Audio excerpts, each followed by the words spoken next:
Everyone has songs they treasure, songs that evoke vivid memories and color different periods of our lives. Sometimes music even ends up shaping who we become.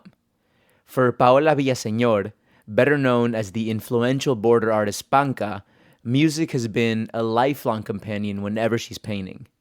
So Panca recently stumbled upon her parents' cassette tape collection. When she opened up the case, the albums she saw in front of her, they portaled her back to her childhood home. Then I was like, oh my gosh, and I remember just like laying on the floor and like playing them, and there was just things my parents listened to, Jose Jose.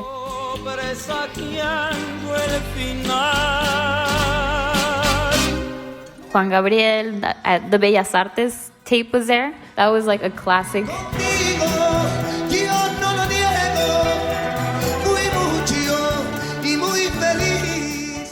There was some Luis Miguel.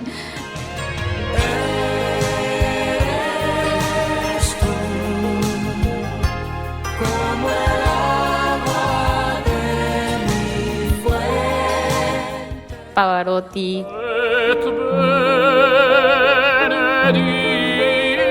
José Perales. Quisiera decir tu nombre. Gloria Estefan.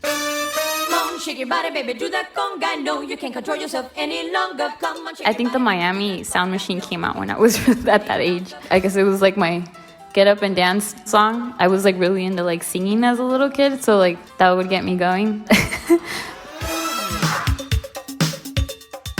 We all love music. It's a great uplifter, especially in times like the ones we're living through. So today, we're going to tell the story of one of our border region's most influential artists through the lens of music. Panca is a Chicana artist who was raised in Chula Vista and has now spent half of her life living in Tijuana. She has a very distinct and recognizable style that she describes as existential vomit. Panca's work really captures the beautiful chaos at the border here. Looking at one of her paintings, you'll see influences from both sides.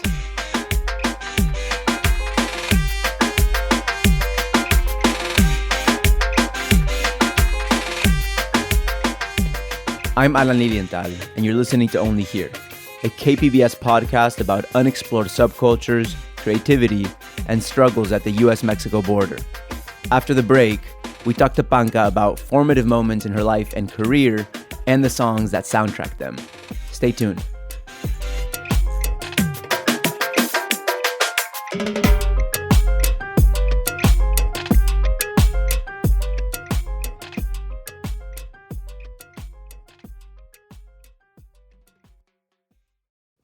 Now on The Finest. In San Diego and beyond, Our Lady of Guadalupe has morphed in meaning and form over the past 500 years. She can be a source of comfort. She can be a source of pain. Her power comes because she has all of these different facets to her. Listen now wherever you get your podcasts. Not long ago, when Panca was digging through her parents' old collection of cassettes, she had a little epiphany.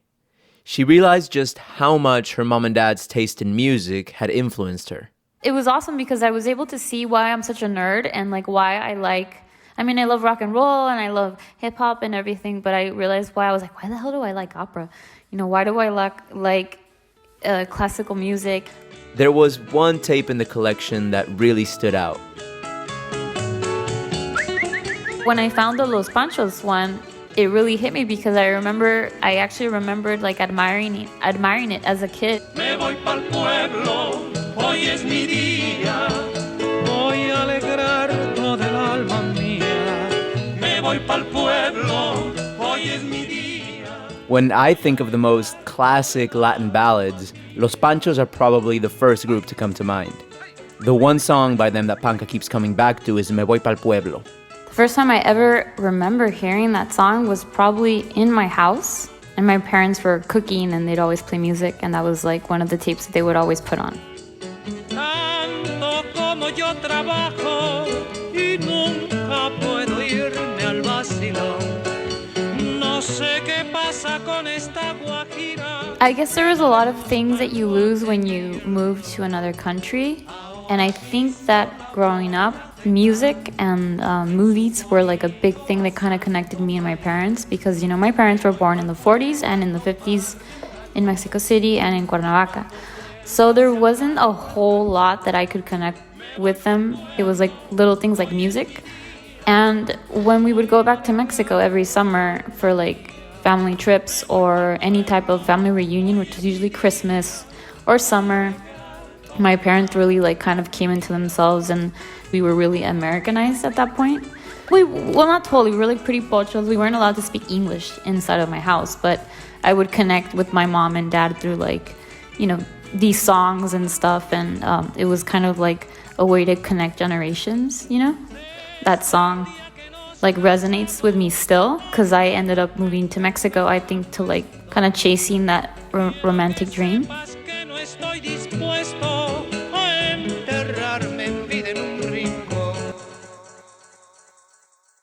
Panca's idea of Mexico wasn't always romantic, though. She grew up in Chula Vista in a Section 8 apartment until she was 9. When her parents could afford a house, they moved the family to Eastlake, a more well-off suburban part of South San Diego. As a lot of young teenagers do, Panca rebelled against her roots and her upbringing. She thought Mexican culture was too machista. But at the same time, she thought Eastlake was too manicured and perfect, too cookie-cutter American. It took her time to find a place where she really felt like she fit in. I went from living in an area that was like, there was legit problems going on. And then all of a sudden, I'm like 15, 16, driving around Eastlake. There's no Target. There's nothing. There's like golf courses, and like we would draw wieners on the grass and just like throw bubbles, just like mayhem, stupid, dazed and confused stuff. And I just started thinking, this is fun, but I just realized how freaking sheltered and privileged I was in this like little area, and I was just hungry for exposure of other things. So I started seeking out venues and places where I could go and meet people that were kind of in sharing this interest, because I went to a school that was like, oh, my dad got me this car, or I got this, or, you know, and I didn't care about those things. It was just like I didn't relate to too many kids. Punk music came at just the right time. Panca had just started getting into politics, and her teenage angst needed an outlet. The rawness of punk music can express frustration and pain way better than language can, especially for young people who feel things very intensely and are just figuring out how to process grown-up reality. First, I got into Black Sabbath, and then my parents were like really worried. And then I went into like punk music, and I really liked the Sex Pistols. God save the Queen! The fascist regime, it made you a moron. And then I really got into the Ataris. Last night, I had a dream that we went to Disneyland. Went on all the rides, didn't have to wait in line. Back then it was like, I don't know, I was like 14, so it was like, all this teen angst.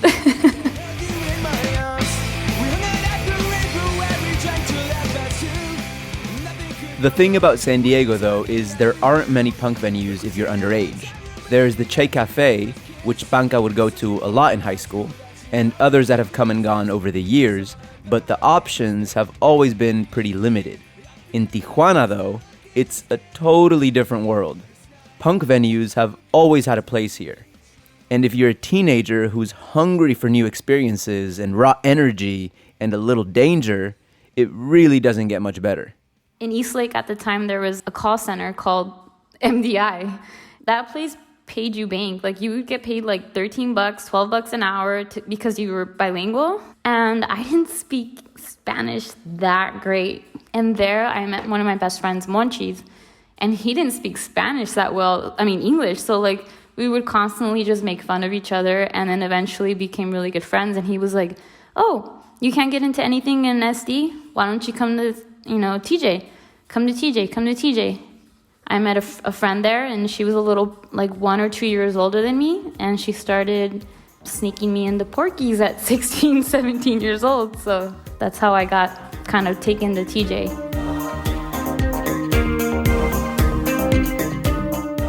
Porky's always had that eternal same playlist, you know? It was like 80s, like new wave and, you know, a little dark, Depeche Mode, that kind of stuff. Words like violence break the silence, come crashing into my little world. You know, all the good stuff, The Cure. Waited hours for this, with myself so sick, I wish I'd stay. My parents knew about it. You know, they were kind of like, ugh, it wasn't, you know, so bad in TJ yet. But I mean, I was being honest with them. I was like, hey, I'm going to TJ. I'm going with these older friends. And they'd be like, hey, we're going to take care of her. Don't worry. And they were stand-up friends, you know, so my parents were sort of okay with it. These early trips to Tijuana would prove to be pretty monumental for young Panca. Her growing interest in politics had inspired her to get to know where she came from, and to be proud of that. The more she went to Tijuana, the more she fell in love with the energy of the city. This was at a time when Tijuana's creative scene was starting to establish a reputation around the world. Norte Collective, a group of musicians and artists who blended electronic music with norteño-inspired sounds, was taking off.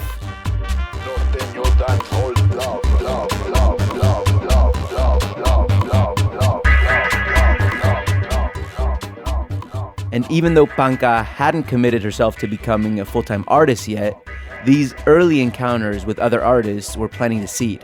I was about 17 when Nortec was like kind of like hitting. I remember they played at Las Pulgas. It was this crazy show. It was so cool. And I snuck out with my friend from high school. Like there was the line around like All Revolution. It was so nutty.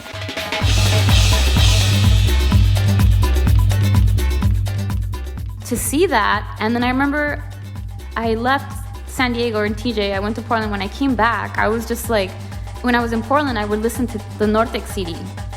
And I was like, oh my God, I wanted to come back. And when I came back and I got really invested into like the music scene, and I started meeting a lot of these guys and working alongside a lot of the people and realized how connected they were to the community still. Like, yeah, they're really famous and stuff, but they still play for their friends at parties and pretty humble and decent people. And so I kind of saw that whole do-it-yourself energy. And during the time, there was a thing called Radio Global. Radio Global was the first internet radio station in Tijuana. It was very influential in the city from the early 2000s through about 2010. And more than just music, Radio Global was more like a creative collective. They organized and promoted concerts, art festivals, and other events. And part of what made them so popular was their focus on graphic design. For a while back in the day, it felt like Radio Global stickers, flyers, and posters were everywhere in Tijuana. Like you couldn't walk out of your house without seeing at least one or two. And Panca was part of that. She helped spread the Radio Global brand through its visuals. It was very, very inspiring for me to, one, kind of become part of this like creative group that partied, but also put like art into the, I don't know, it wasn't like, yeah, come party. It was like, oh, we're doing these stickers and there's these characters, and it was awesome, you know? And their thing was to put stickers everywhere. So one day, you know, I ended up going to New York and they were like, hey, llévate unos stickers. And I was like, yeah. So I'm in New York putting stickers up and I go, I should be doing this with my artwork at some point. And that's kind of where I, boop, like right there. Panca came back from New York super inspired by street art and ready to work on developing her own style. Tijuana had been left pretty deserted by years of drug violence, so Panca and other artists had the entire city as a blank, concrete canvas on which they could experiment. She started running around with some friends and putting up tags, wheat pasting, adding some color to an otherwise gray city. They'd go out in the middle of the night and even learn police schedules so that they could time their tagging while the police were changing shifts. She was almost always the only girl in the crew. This period was really the first time Panca had started putting her art up publicly. And as unofficial and probably illegal as it was, it began solidifying the style she has come to be known for. It's a style she calls existential vomit. What I really love about Panca's art is how colorful and alive her work is. She uses these bright pastels that are very common in Mexico, and the little worlds she creates are always super textured and chaotic. In the forefront, though, there's always some kind of grotesque creature that is imperfect and sometimes doing ugly things like throwing up or bleeding or things you don't normally want to look at, but somehow she paints it in a very friendly and joyful way, and you just want to be friends with these creatures. I sometimes look back, like the other day I was watching an episode of Ren and Stimpy, and I know Ren and Stimpy is like Canadian, and they have like a lot of really dark humor. Why, Ren, don't you know? It's Yaxmas Eve, the shabbiest day of the year. What I loved about Ren and Stimpy at the time was like, and I go, oh, that totally molded my personality, was like the cagar el palo, or to be a little bit like, you know, like kind of laugh at the American way of life and, the, you know, all that stuff. And I definitely identified with it because I kind of was living it a little bit. Look how I've prepared in hopes that good St. Teats will choose our lawn to pass out on. And I've placed all our valuables in the middle of the room for easy access. When are you going to grow up and realize that this Whizzle Teats crap is for the feeble-minded? If you've never seen Ren and Stimpy, it's a cartoon from the early 90s where a psychotic chihuahua and a dumb cat have a series of unusual adventures. And visually, the cartoon became known for zooming in on these really gross things like Stimpy's hairballs or Ren's rotten teeth. It's easy to find the influences of Ren and Stimpy in Panca's work. She says moving to Tijuana and coming face to face with ugly realities that no one wants to look at, while at the same time loving the warm and welcoming energy that Tijuanenses are known for, is a dynamic that has hugely influenced her art. Do you listen to music when you're painting? All the time. I'm either listening to music or I'm playing a VHS in the background. And that's like a really weird thing that I have done since I was a kid. I mean, you probably grew up with VHS or some, you know, the TV. And so like that's it's almost like the TV took care of me. So like when I have the VHS on, even like the coming soon to video. Coming soon to own on video and DVD. Twilight Zone has been brought to you by Milk Wave Lilt, the new home permanent you mix with milk for girls that start soft and stay lively. All that crap is like the most like comforting thing ever because I feel like I'm still in my house and I'm still like, you know, like protected and stuff. So it's like a weird thing where I remember being a little kid and just drawing for hours, you know? Singles, the soundtrack. You'll find it everywhere on Epic Soundtracks. How does the sound of the music or the VHS, how does that music influence the final piece of art or the flow of what you're painting? I think where you can notice it the most is in my studio in Bread and Salt, because, good God, I'm so glad they're going to erase that wall. But, like, at some point they were like, we want to preserve this wall. And I was like, oh, my God, you guys, please don't do that at all. Because the freaking wall is, like, a exhibition of craziness, you know? And I'm like, dude, this is what I was writing on the wall with, like, pressure and it was fear, impending doom feeling. And also, like, I would write down something somebody said in a movie that I was like, whoa. I was watching Saturday Night Fever. I know payday is Monday, but every place else is Friday or Saturday. And they broke on Monday, boozing, whoring. Oh, come off. You can save a little, build the future. There's a part where the guy is like, he's like, oh, fuck the future. No, Tony, you can't. And then the guy tells him, no, Tony, the future fucks you. So stuff like that I would write on the wall.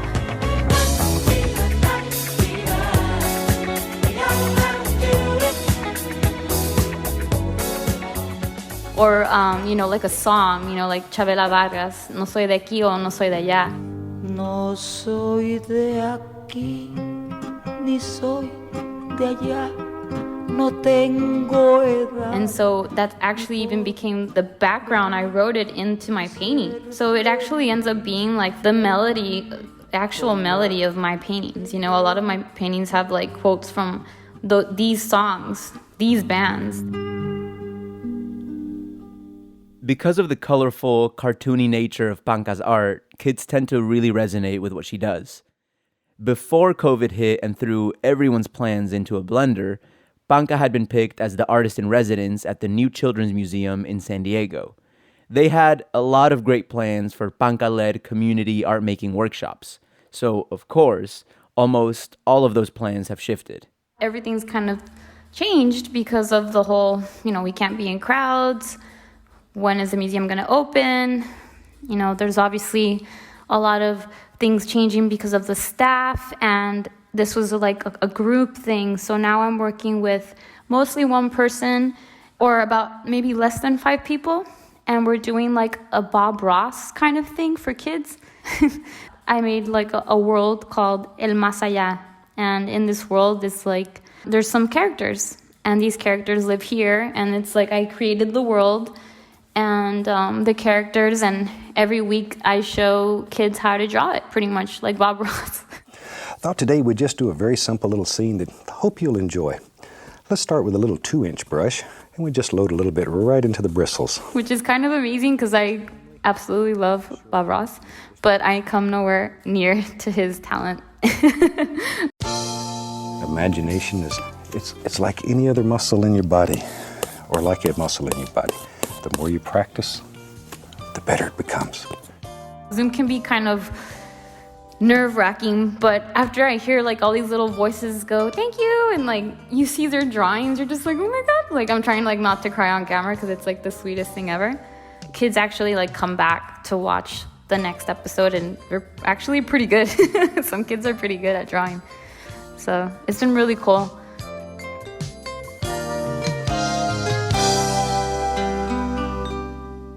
For now, Panca is quarantined at home in Tijuana. She's still going out to do commissioned murals every once in a while, and is also working on paintings for the new Children's Museum residency. She also just released a book of her artwork called Los Perdidos through Bread and Salt Press. Bread and Salt is a gallery and community space in Logan Heights. As prolific as she continues to be, sometimes Panca just paints things she'll likely never show the world. For her, it's a way to process all the challenges this world keeps throwing at us. I get really, really disappointed, and I look back at all the protests I've been to, and I'm like, hell yeah, politics is in my work, but sometimes I have to like put it in the background. Right now, in my studio, literally half of the studio is like, the bright, colorful side, like this stuff, and then the other side, it's like, if you saw it, you'd be like, whoa. It's just really, really like, there's literally a guy, like, a dead body, like, tied, and it's just, like, paintings that it's like, who the hell's gonna buy that? Like, it's just stuff that I do to get out, and I have it there, and, like, then I kind of cover it, but I'm glad I made it, and it's really good, but at the same time, sometimes it's not to show off. I just want to, like, expose it for what it is. Yeah. Sometimes Panca's mind takes her to dark places, but somehow in her art, even the darkest imagery is made beautiful and colorful. When Panca is really feeling the heaviness, like she is right now because of the pandemic and the country grappling with systemic racism, she often turns to soul music. Whoa, oh, mercy, mercy me. Music has been like the freaking Dumbo feather that I hold since I think I can remember. I think the song that has been resonating with me mostly right now has been, and I've always loved, is Mercy, Mercy Me by Marvin Gaye. Whoa, mercy, mercy me. All things ain't what they used to be. No, no. Oil wasted on the oceans and upon our seas, fish full of mercury. Panca's mom loved soul, and now Panca does too, because the music is so full of pain sometimes, but that's what makes it so absolutely gorgeous and moving. Panca's mom passed away when she was a teenager, but every time Panca hears soul music, memories of her mom come alive. I feel like she shaped, like, not my heart, but she had a really great heart, and she didn't judge, and I loved how she would always expose you to music like that. How much more we use from men? Can't you stand that?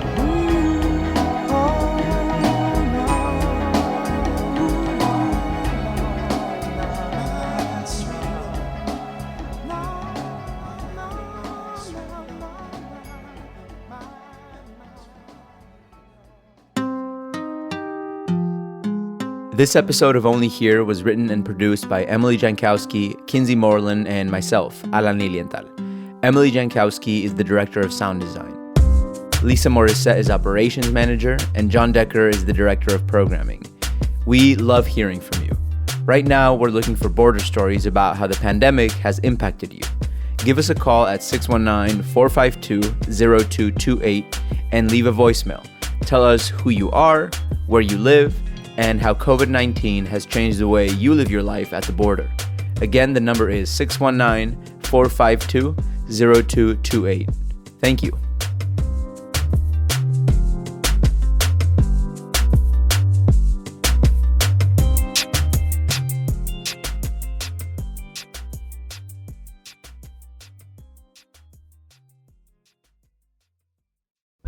Now on The Finest, we examine an icon. Our Lady of Guadalupe has been a powerful symbol for 500 years, and artists have reimagined her as a source of resilience and pride. Listen now wherever you get your podcasts.